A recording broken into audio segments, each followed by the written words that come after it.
welcome to our last and final episode of Summer 2022 Destination Cuisine Series. Today, we are going to meet up with Chef Chris Faison, and he's an instructor, culinary instructor at NECAT, and Linda's going to introduce him and give you a little bit more of the background, but he's going to share his secrets behind making the perfect pan-fried lamb chops with jalapeno pepper jam. Make sure you follow Chris on IG, on Instagram at The Food Lab. And as you know, on Zoom, we're going to stay muted. And if you have any questions, just throw them in the chat. If you do have any technical issues, it's likely your internet, and just make sure you just use that option right here to switch over to the audio if you need to. People often forget about that, so I just like to show that. And this is the way you do it. You hit the mic here, you then select switch to phone audio, and then your ID information will come up, and just make sure when you do call in, you actually add in your participant ID so it pairs and you will not have any feedback. And welcome again to UFI, where their mission is to promote urban farming and to engage individuals in growing food and building a healthy community. And I'm going to turn it over right now to Linda, and she can talk more about the sponsors and introduce our chef.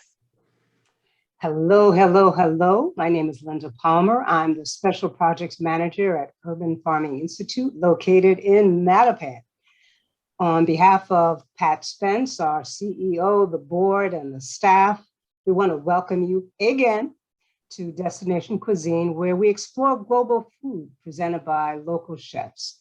And some of their cooking is reflective of their native countries or their native cities, if they're from Boston or, a city around the country.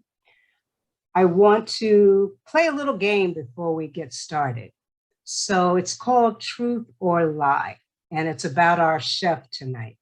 So what I want you to do is to use the chat, and I'm going to give you three statements, and I want you to tell me which one is a lie.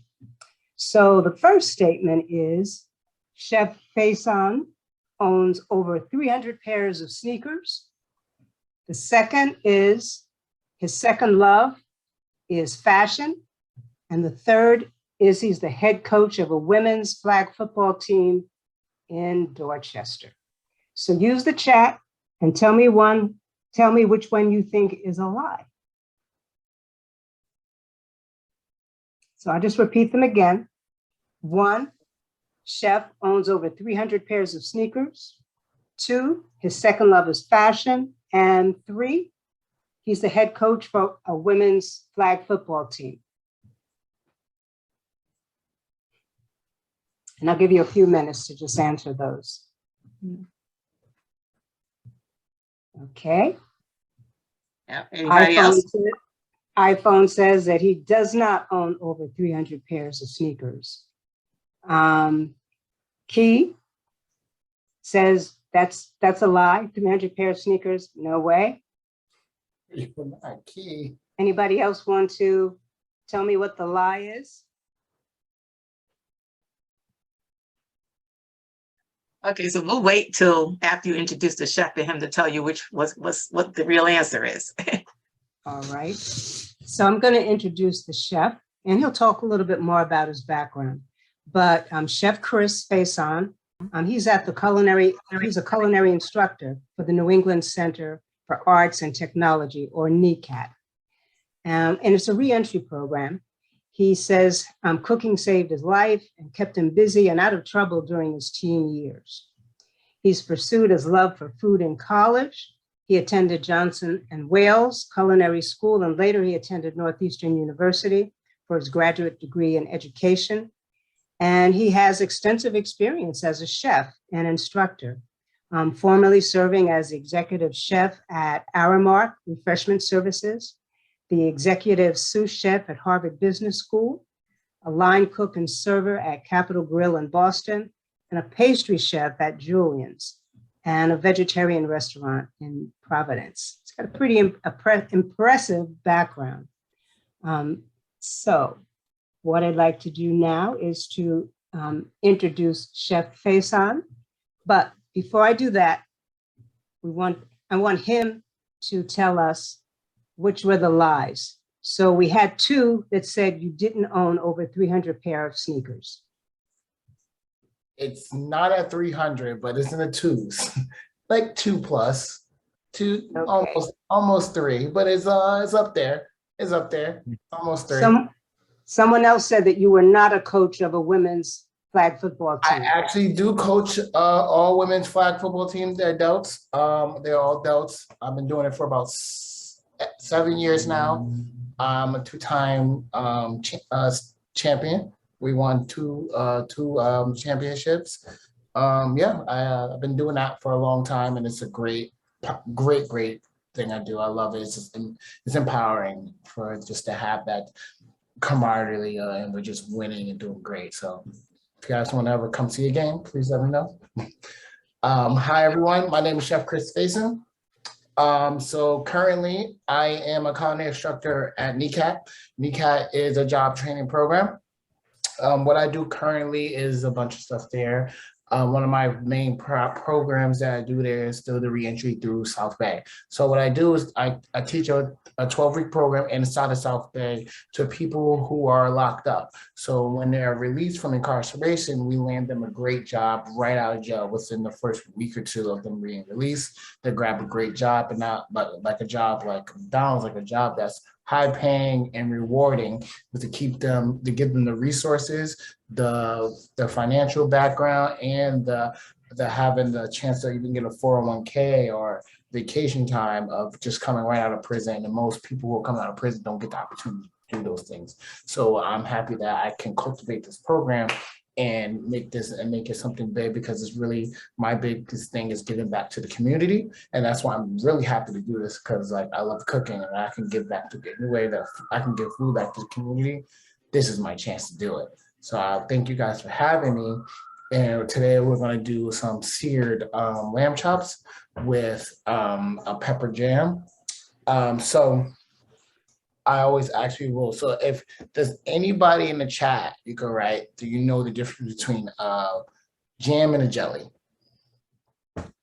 Because most people don't know the difference between what a jam and a jelly is, because everything's different. So a jam and a jelly is a big difference, because jams are made from smashed, could be fruits or vegetables. You can make any type of jam, but a jelly is only the extract of the juice of the jam. So like jam, so think about like if you have like a grape jam, it has grape pieces in it, but if you have a grape jelly, it's just the grape juice. So that's the difference between jam and jelly. So we're gonna do pepper jam. And I love this recipe because peppers right now are in abundance, especially in this time of season. It's the summertime. They have a bunch of peppers, and like at the farmer's market, peppers, they have a bunch of like squashes and a lot of corn and kale. So this stuff is abundant and it's easy to grab. So this is why I chose this. So over here we have just some red peppers, and I got some jalapenos. The recipe that is in your that I sent you, it's gonna be enough to you can have jam and jelly for a good amount of time. Now it's like you'll have like 2 cups of it. I knocked this down so I could do a little bit smaller because I have a lot of it, and I love jam. I love pepper jam. I put it on my bagel in the morning. It's really good for breakfast stuff. Like if you really like pepper jam and sour cream, because it's not like super spicy. You know, it just has that right amount of kick with sweet and spicy. It's really good. So the first thing we're going to do is we're going to take the pepper jam, and we have to blend it. We're going to macerate it because we want those pieces to be destroyed. Now you can do this by hand if you don't have your handy dandy food processor. This is my food processor from Cuisine. You can get these online for like now you can probably find them for like $25 on Amazon. I don't remember when I got this, but as you can tell, it's been through a lot. But it looks clean, it looks great, but it's been through a lot. And this is my handy dandy food processor. So you can find them anywhere. If not, you can literally just chop this up by hand. So I diced it a little bit so it could go into the food processor. It'd be better to cut, because as you see, these blades on the food processor are not the widest. So I diced it a little bit for me. So I'm gonna throw that right into there. Chef, And while you're doing that, I've got some questions for you. But before I bring some of the questions up, I forgot to thank our sponsors. I'm sorry. oh yes, no, So I please. want to thank our sponsors. The Ajana Foundation, the Barr Foundation, Bromley Charitable Trust, the Cummings Foundation, Janet Tiampo and David Parker, John Hancock, and State Street Foundation. So forgive me, sponsors. And thank you again, sponsors. I should have thought you guys too. Thank you again. So so now what we're gonna do is I'm gonna put this on, and you're gonna hear a noise.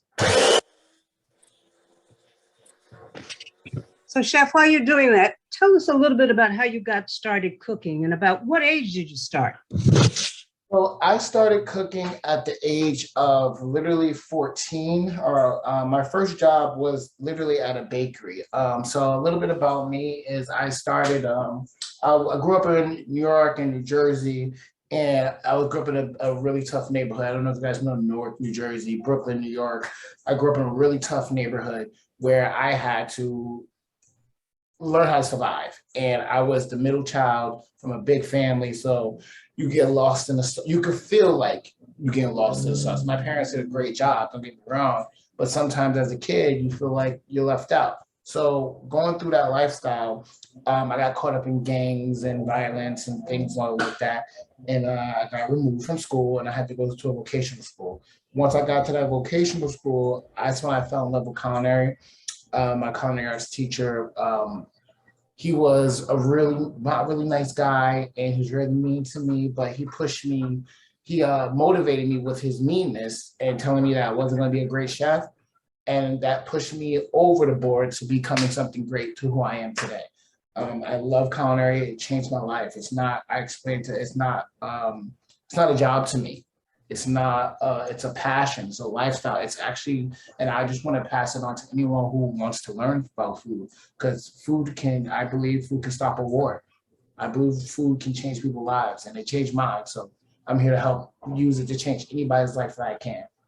So now that I am misread, we're gonna bring this just a little bit more.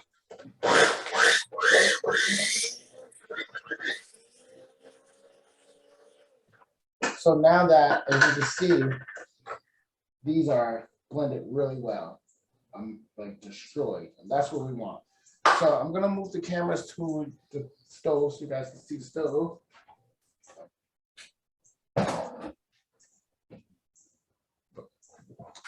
So now what we're gonna do is gonna make the jam. So this is the easy part. It doesn't take long. So first thing you're gonna do is you're gonna take your peppers, put it right into your pot. I'm using a small saute pan, but you could use like a saucier pot, a small pot, whatever you want to do. I'm using a small saute pan in the hints of time because a saute pan, because it's wider and it has the thing, it have a flow quicker and the heat will flow and it cook quicker. So I'm going to use this in the hints of time. So Chef, if you're not using a non-stick pan, do you have to add a little oil? No oil at all at this point, because what we're doing was we're making a sauce with it. Okay. We're making a jam with it, so we don't need no sugar, no oil at all with this. Okay. So I just added sugar and I added my apple cider vinegar. So what we're gonna do is we're waiting for that to get to heat. So we're gonna wait till this gets to a nice little heat. It's gonna start. We want that sugar to dissolve. We're gonna wait till that heat. And while we're heating up that, let's talk about this guy right here. This is pectin. So I don't know if anybody knows what pectin is. Pectin is a thickening agent. This is actually apple pectin. I chose apple pectin for a reason. It's also vegan. So and pectin, some pectin is not, like you could use like another thickening agents like agar or gelatin or things like that. Pectin is another thickening agent that is vegan. And apple pectin comes from the skin and the fiber parts of the apple. So they extract it as well from that, and it's a great thickening agent. And I prefer this over gelatin, agar, and in points, what's the agent you're using it for? Because I wouldn't use this if I'm making certain type of custards and pastries. I will have to go to like a regular gelatin because you get a better bounce. This doesn't, you don't get a certain bounce that you like, you know how gelatin moves, you don't get that certain bounce. Now, if you were here right now, you would smell this vinegar and that peppers. Now, once the heat starts going, the pepper starts extracting the flavor from it. You could get that woof, and that's why I stepped back because it hit me in the face with a woof. So this is what we want. We want it to come up. We're just gonna let it go for a little while longer and get ready to add our pectin right in there. Now, you don't need a lot. The recipe, what your recipe says, exactly what you want to do to it. Because you put too much, it's going to get too thick. And then you're not going to be able to work with the jelly at all. It's going to be literally thick. So I'm going to add a little bit of my pectin right into it right now.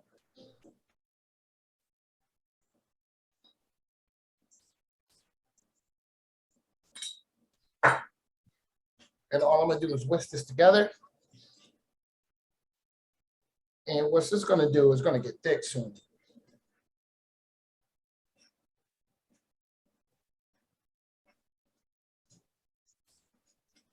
I'm going to drop my heat. Chef, is there any substitute that people can use if they don't want to use sugar? Could they use honey or agave or stevia or something? Agave. You can use raw sugar. You can use vegan sugar, such as the raw brown, the raw sugar cane. You can use all that. If you don't want to use sugar, there's certain things just definitely, or you can honestly use a stevia. Okay. Could you use maple syrup? Maple syrup will work too, but maple syrup is going to give you a different flavor profile. So depending on the type of sugar you use, depending on the flavor profile you're going to get, because maple syrup has a different, a wood flavor taste to it. Okay. Hey, Chef, So, can you just lower the camera perhaps a little bit so we can just get a closer look? Yeah. Is that better? Yeah. Yes. Thank you. As you can see, it's going to start to thicken up soon. I turned that heat down so you guys can see less of the bubbles and more of the thickening part to it. So once this cools, you're going to get a jam. So I made this ahead of time because I want you guys to see the jam part. I don't want you guys just to see the hot part.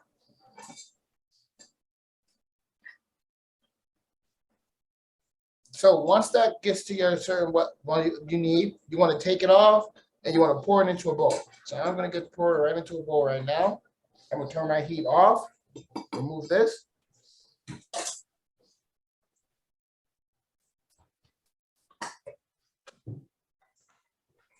Chef, is there an equivalent product that people could buy in the store that's pepper jelly if they don't want to go through the steps of making their own? Yes, you can buy some pepper jelly right from Whole Foods. Right in Whole Foods, they have pepper jelly. As you can see, now I'm going to pour mine into the bowl.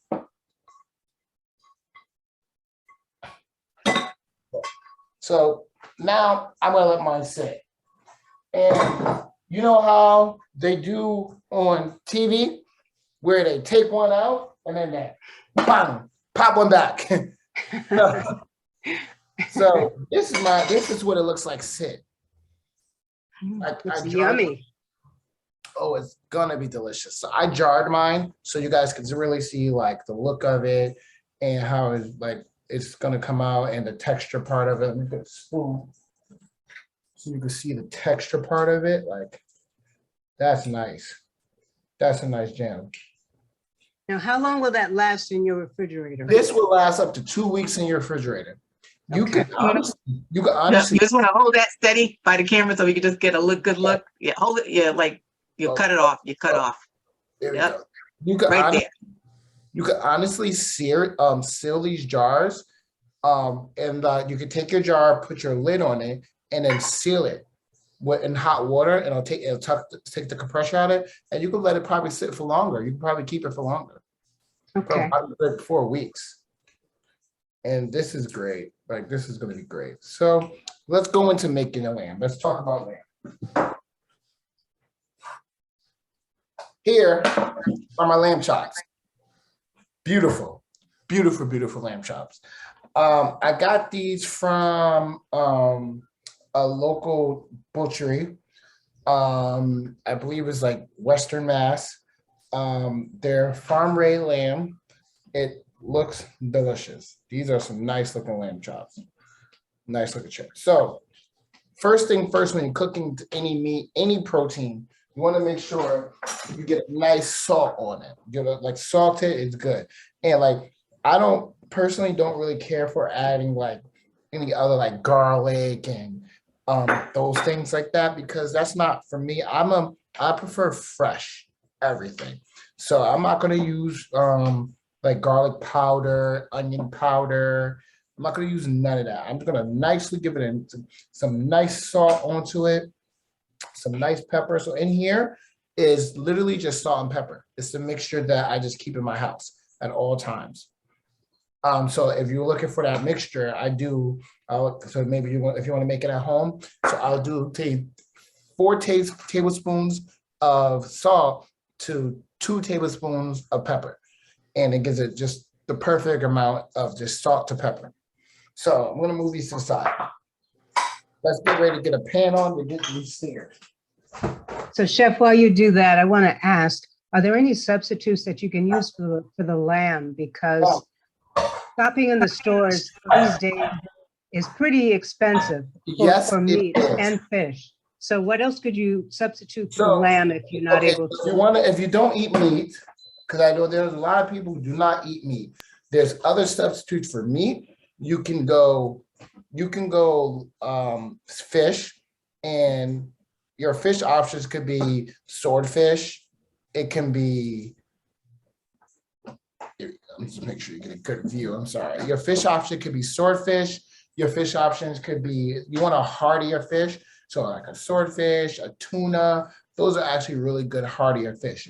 And if you're not looking for a lamb, you could also do like a short rib. That'd be nice. Like a nice seared steak would be cool. And if you're not looking for red meat at all or fish, and you want to go vegetarian, like a cauliflower steak would be great. We could do some like nice tempeh. If you got tempeh is like a vegan substitute. If you're looking to go even like deeper into vegan, you could do like a nice seitan with this sauce, with the jam. Yeah, that'd be great. So there's all different substitutions you can still do with this and use this jam. The good thing about this jam is so diverse. It's not just for one dish. You can use it all over your house, and like I use it everywhere. I'm gonna have it tomorrow morning on a bagel with cream cheese. So it's a great jam. So the one thing you want to do is always start off with a hot pan. A hot pan is key. You don't want to put your oil in there, your pan, put everything in cold, because you don't want to go get the nice sear that you're looking for on these lamb chops. So what I first do is I just turn my pan on, and I can feel the heat. This is this burner right here is an induction burner.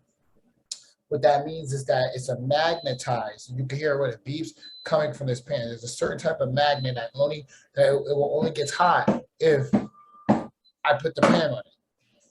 So, and then you'll hear it, the beep. So this is a certain type of flames, but you could do it same on your stove. And I usually do this for my stove. I prefer gas heat over induction any day of the week. So I'm getting my pan nice and hot. I have here my lovely spoon, my tweezers. You could use tongs if you don't have tweezers. Some butter.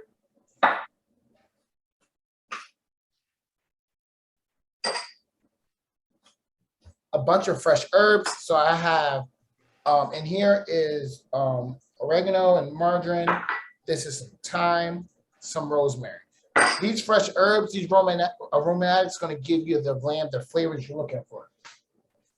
So here I start off with some, so you could use any oil you're looking for, but you want to stay away from I don't like to sear or mostly sear in like in extra virgin olive oil. Olive oil is good, but not extra virgin. You want to stay away from that. But here, this is this is the olive oil mix. It's 80% canola, 20% olive oil. So now you can see, like, I don't know if you can see the smoke coming off of here, but it's hot now. It's that hot. So with the temperature we're looking for in our lamb chops. Come on my speaker. Do you hear me?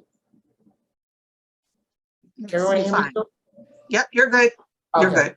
The temperature you're looking for in your lamb chops is 145 degrees, 145 degrees or less, because that's pretty much like rare to medium rare. Now these are thin, you know, so they're gonna cook quick.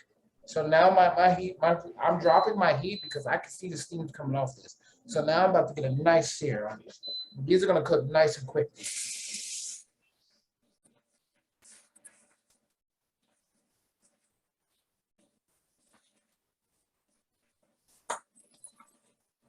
You're gonna get beautiful real quick.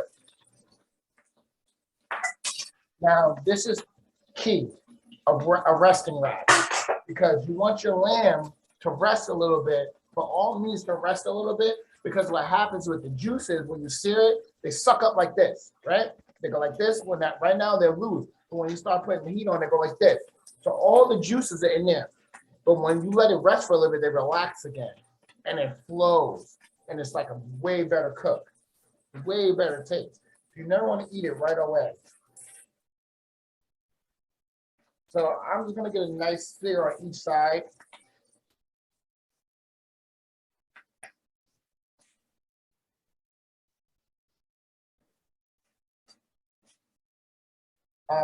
So I know a lot of people ask, like, why is he using big tweezers?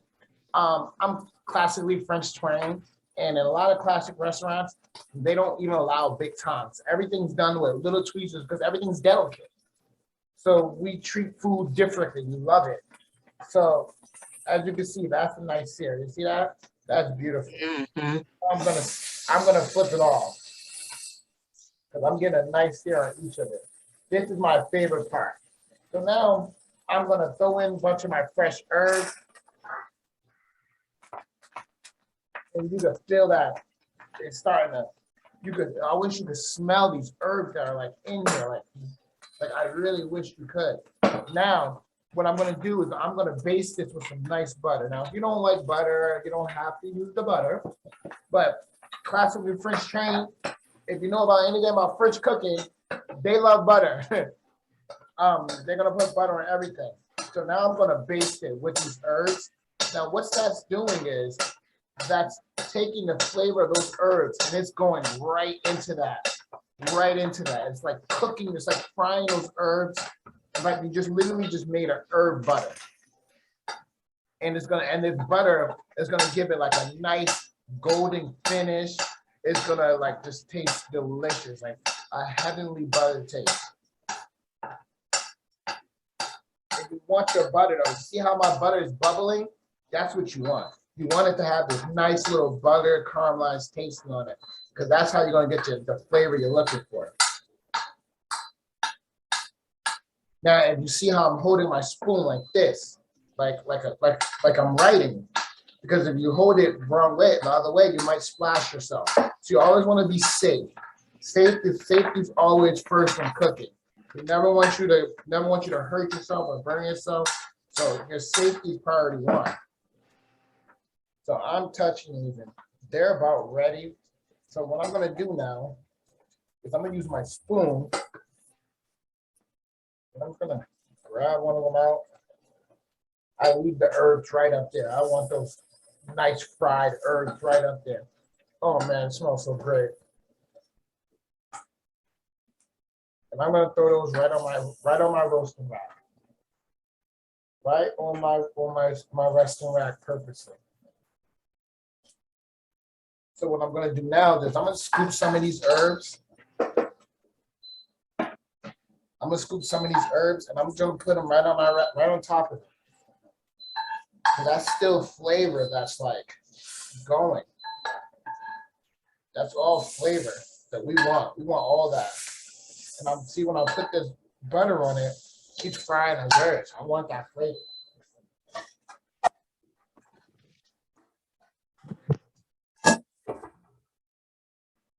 So I'm gonna let this rest. I'm gonna move this to the side.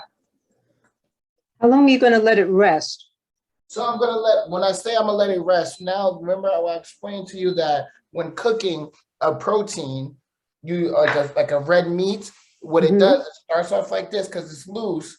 And then when it starts cooking up, it starts getting tighter, tighter, and tighter. So now it's tight because you put heat to it. And now when you let it rest, the juices in it starts to flow again. So then it gets a better flavor to it. It looks medium rare all around instead of just outside or the middle. So I'm gonna let it rest for like just a couple minutes, and I'm gonna let it rest while I cook the asparagus. So I am a meat freak when I cook, and I always explain that with people cooking even at their home. If you work clean, one, it's just more sanitary and safer for you and quicker for you. And two, it's a better cleaning station, so you know like exactly what things are, you are organized. I have these, I'm gonna teach you guys what I teach in culinary school. So as you saw, I had everything ready. All my ingredients are ready, and that's called mise en place. It's a French term. It's a French term that means have everything in place. So I'm mise en place for this whole show. So I have everything done. So all I have to do is cook. I don't have to go find anything. I have all my pots, my pans, my spoons, my forks, my knives, my oil. I don't have to run around because usually when people home cooks, they cook the pasta and then they go, oh, I forgot, I get the red sauce. Then I gotta go get the red sauce. And then, oh, I gotta get the chicken out. Then you go get the chicken.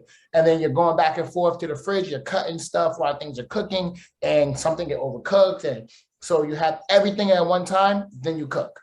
So let's go into the asparagus. Nope. My handy dandy pot again. So right now, I'm gonna get some heat onto my pot. Same way. So my pot's heating up. Grabbing the asparagus.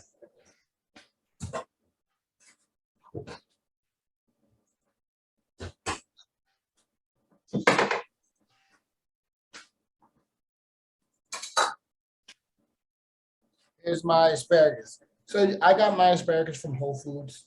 This is skinny, normal standard asparagus, but asparagus comes from all different types. You get it large, you can get it extra large, you get it white. Fun fact, asparagus is grown like sticks, like grass, out the ground. A lot of people don't even know where asparagus comes from because I like to say things like, if you ever go to like asparagus farm, it takes, they only grow a couple times a year, and it literally just pops out the ground like sticks. Boop, boop, boop, boop, boop, boop. And you just go through, they cut them off. They pull out the base, cut it off, replant it. It's a really, really nice thing to see if you never went to an asparagus farm. I always advise people just check things out because it's something I like to know where all my food comes from. So it teaches me better how to make it taste better. So this asparagus is skinny. It's gonna cook really quick. So again, I got my same 80-20 mix. Many chefs now are growing their own herbs and vegetables. Do you do that? Yes, I do. I have been trying. I am not a green thumb, as they say. I tried it during COVID. It worked out great. I have a hydroponic. It's only like 2 or 3 things, but during COVID, it worked out great with my hydroponic because I just didn't have to water it. It just worked this out, so that's the good thing about it. But beforehand, when I had to water it, not so much. But it's a really good thing to do, like knowing about hydroponic gardening, knowing about how sustainable living, sustainable life with food. And like, there's a place that I know that they have a whole hydroponic garden, like their fish. The fish water goes to the vegetables. The vegetables help. The dirt from the vegetables help feed the pigs, and the thing is just a beautiful cycle of hydroponic where he's self-sustainable. Like, it's a really great guy that I know that does this. It's in the South. So on my asparagus, I have some garlic, some oil, some salt, some pepper, red pepper flakes. Nothing nothing too crazy. I like the asparagus to like really taste like asparagus. I'm gonna put that right in there. Now, a lot of people love to do this while they're cooking. They see it on TV. Leave it alone. Patience. Cooking is called, I tell my students, it's called hurry up and wait. You go fast, but you have to wait because you're not going to let it till it's not going to let it get the sear you want it to. It's not going to get the heat. If you're doing this, it's not getting the heat because you're moving it from the heat. It's not indirect. Leave it alone. I promise you, it'll love you more if you just let it go for a little bit.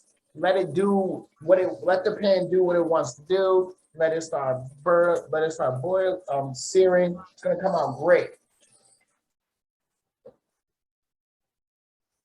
So this, as you can tell, it's already starting to brown. It's coming out great. Now I have here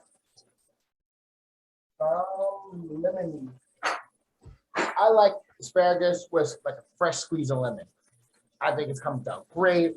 In the spring, it screams summer. So I just put a little fresh lemon juice in there. And then I'm gonna crank my heat up because I want that lemon juice to evaporate. As you can tell, I'm gonna come a little closer. You see how it's starting to boil right there? That's that lemon juice. I want that to evaporate.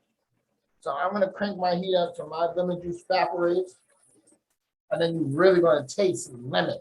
When you crank your heat up, you get that nice lemon flavor. And as you tell, I'm not touching it. I'm leaving it alone.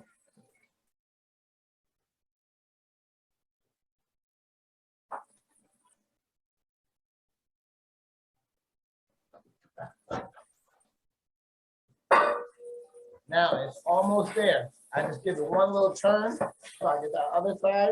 We're ready. So I'm gonna take this and I'm gonna move it to the side for now. And we're gonna get ready to, we're gonna plate. So I'm gonna move the camera back so we can plate.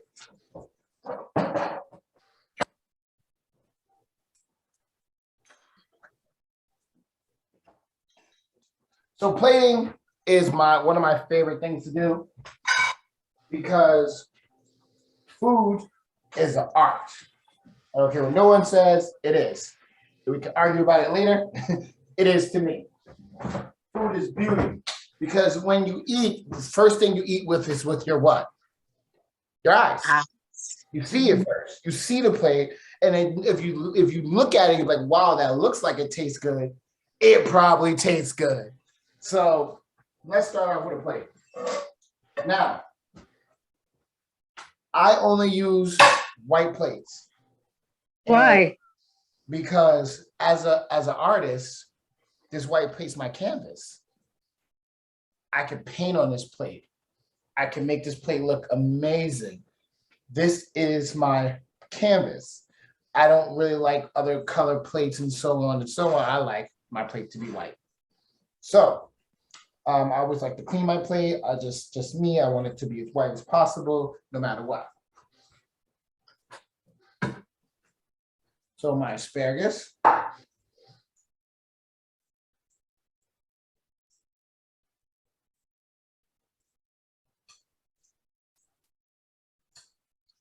I'm just gonna bunch it nicely. Nothing too off the wall. I'm gonna stack it.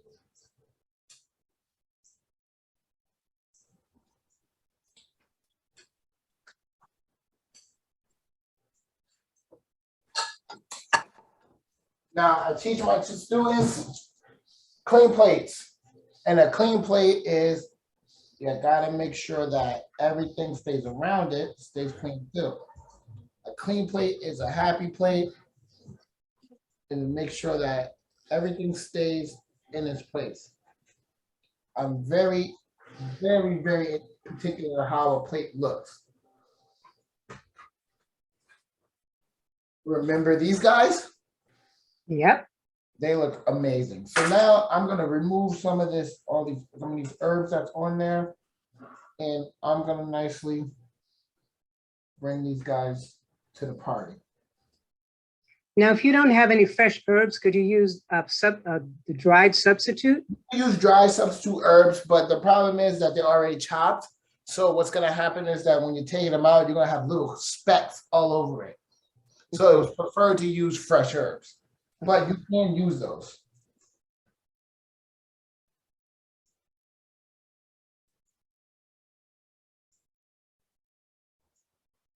Boom.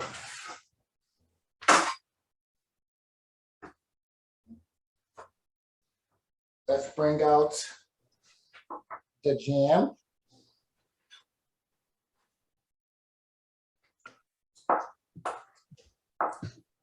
As you see, my jam is jamming.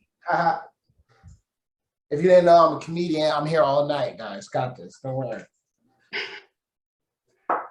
So my nice little jam.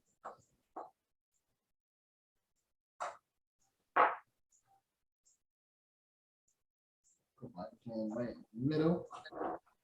So see? And of course, some garnish. A little garnish. So what these are, this is a little they're radishes, they're radish leaves, they're baby radish leaves. So I just put some of these on there just for because it's red, and as you can see, like at the end of the leaf, it's red. It's red. I don't know if you can see that. Mm-hmm.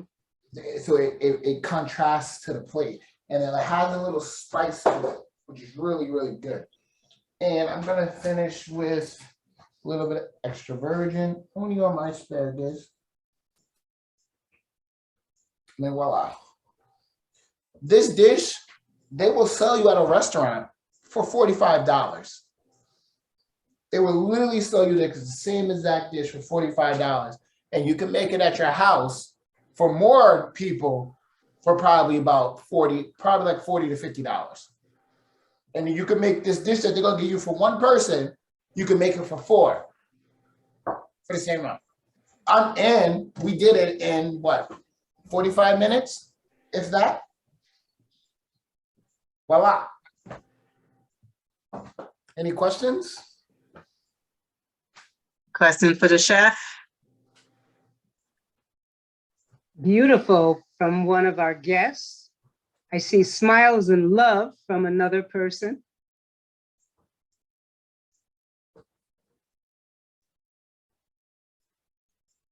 I love this. I mean, closer so you guys.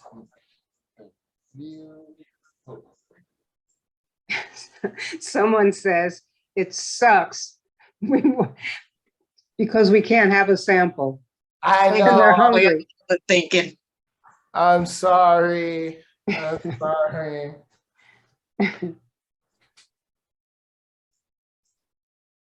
Linda? Chef, this is, yes, It's Phyllis Tobin. Can you hear me? I can. This was the best. He's great. And I need the recipes. I'm wondering if you can send them to me separately by email. You will also receive a copy as well. I would love to have it. Yeah, everybody who signed up will also see it, but it's also online. It'll be also online by Thursday, and I've also Oh, I put it perfect. and I put it in the chat as well. I don't know if you've been able to download it from the chat. Well, Linda, you know that I'm one step above device illiterate, so it's difficult for me sometimes to access these things, but I think this was a terrific show. Thank you, Phyllis. Thank you, Phyllis. Thank you so much. I hope we meet sometime, Chef Chris. I very much like that. Down for it. You ever want to come down to the school for a meal? You're more than welcome. I would love it. Love I cooking. spent 50 years in the food business myself, Oh wow. off-premise catering. Okay, that'd be great. She's being very, very modest. She's My a students master will caterer. love to meet you. Like, I I love to give let people meet people who have experience in the league and in the field. Because like my students, they any knowledge, not just from me, from all chefs and walks of life of this culinary and hospitality industry. I love it. I agree. I'll find you someday, one of these. Thank you. Well, you can reach me. My email's in the chat. So you can please reach me at any time. Great. Thank you. Thank you, Chef. Thank you. All right. I guess we're almost ready to wrap up, Linda.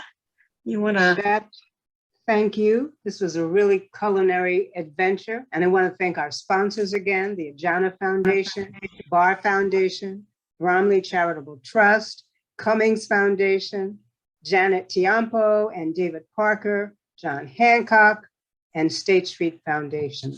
I also want to mention that Chef used a lot of fresh vegetables and herbs during the segment. Urban Farming Institute has a farm stand. We began last Friday, and we will go through November the 18th. And it's from 1 to 4 at our headquarters, 487 Norfolk Street in Mattapan. Coming. And so I would hope that you would come and join us for fresh vegetables. And we may have some events on different Fridays. So again, thank you very, very much. Before we go, I just want to mention that this was the last episode of the summer series, but we'll return in the fall in September on the 27th for our fall series. And we'll have 3 chefs on September 27th. And I don't remember the other dates, but they're in October. I think it's October 18th and October 25th at 6:30. But we will send you more information if you've registered for any of our sessions. And we hope to see you again. We wish you a wonderful summer. And the heat index is rising. Ooh. So we just caution you to please be careful. Stay Drink hydrated. lots of fluids, use your sunscreen, and if possible, these next few days, stay inside where it's cool, or find a location, a mall. I know the city has sites, but find a location where you'll be cool. We don't want to hear about anybody having a heat episode. Any last words, Chef?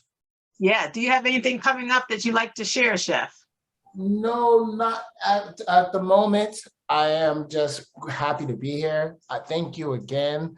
I'm glad I can just give the right education and just pass on the love of food and just give the knowledge of food to people and make great recipes that everybody could try. Like I have no reason to hide these recipes. Hopefully when I work up the nerve, I'll publish my cookbook. It's done. I have anxiety. So once I publish it, I will pass it on to the world because I think recipes should be shared. I don't think they're for anybody. I think they're for people to bring other people together. And that's the point of my food, is to bring community together. So thank you again. Thank you.